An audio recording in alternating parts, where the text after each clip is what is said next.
Bitcoin, as it's called, bypasses the traditional banking system and has become increasingly attractive as it doesn't involve exchanging currencies. But it's seen a sharp fall in its value today, and this is why.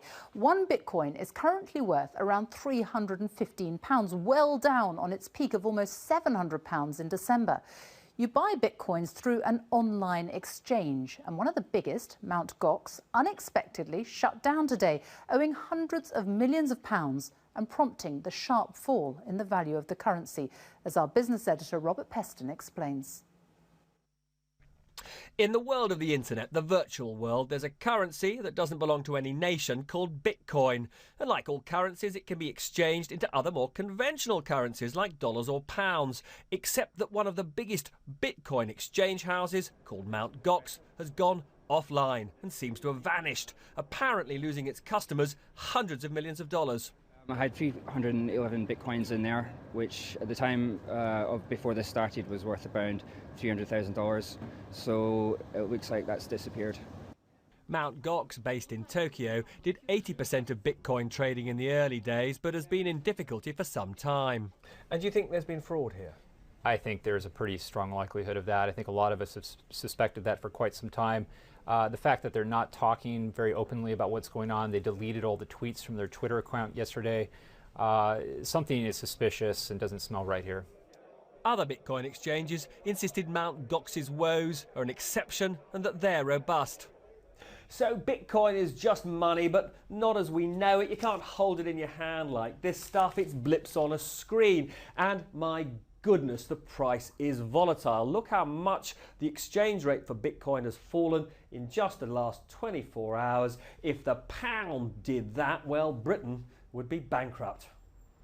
But what's really interesting about Bitcoin is the way it poses a challenge to the big banks, in that it has the potential to become a really cheap global network for transmitting or shunting money anywhere, anytime, so it could be as dangerous to the traditional banks as Amazon has been to shops. I think it's definitely more interesting as a way of moving money around. It is faster and cheaper than any other kind of payment network out there. At the least, these brokers which turn Bitcoin into money or turn money into Bitcoins, they should be regulated. I think it would probably help Bitcoin as on the whole.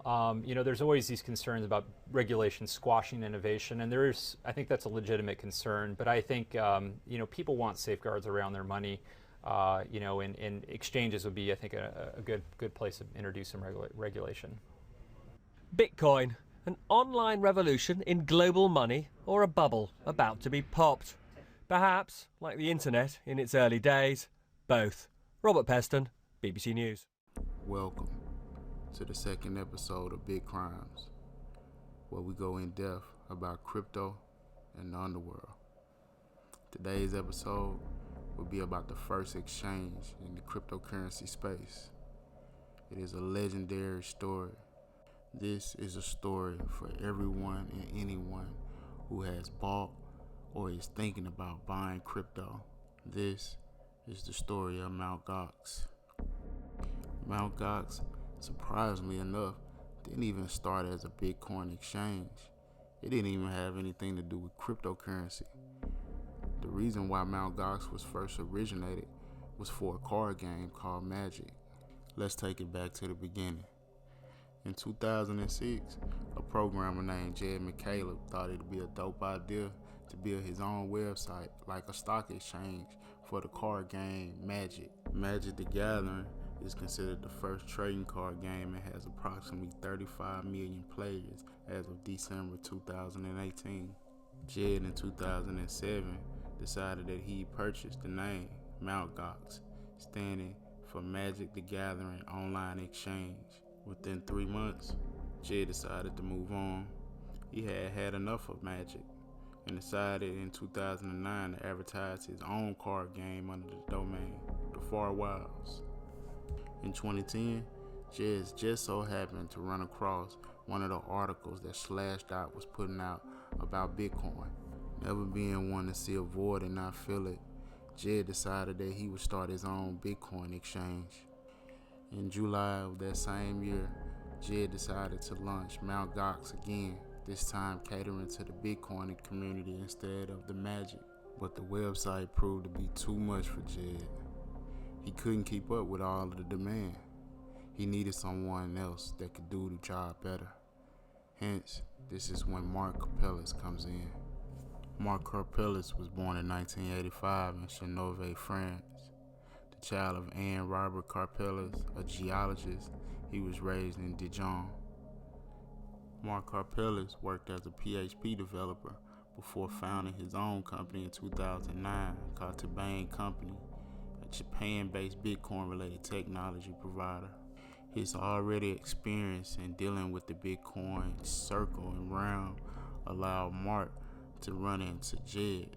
In 2011, Jed McCaleb would sell the site to Karpeles, and he became the owner of Mt. Gox.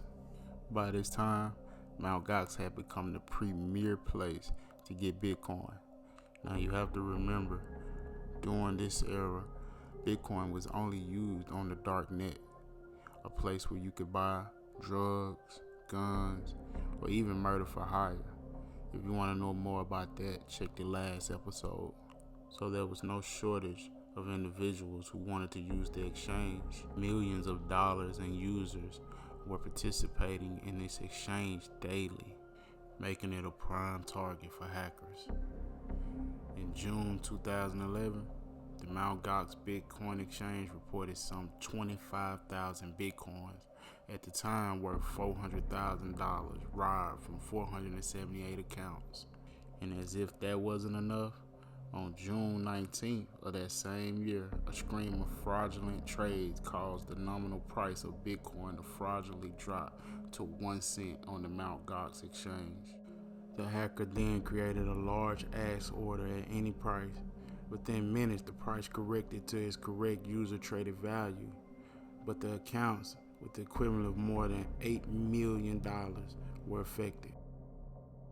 In October, about 24 transactions appeared in the blockchain that sent a total of 2,609 Bitcoin to invalid addresses. In today's time, that amount of Bitcoin equals up to $129 million. This breach still did not stop Mt. Gox from prospering. It continued on to 2014, and by that time it controlled at least 70% of the world's Bitcoin trades.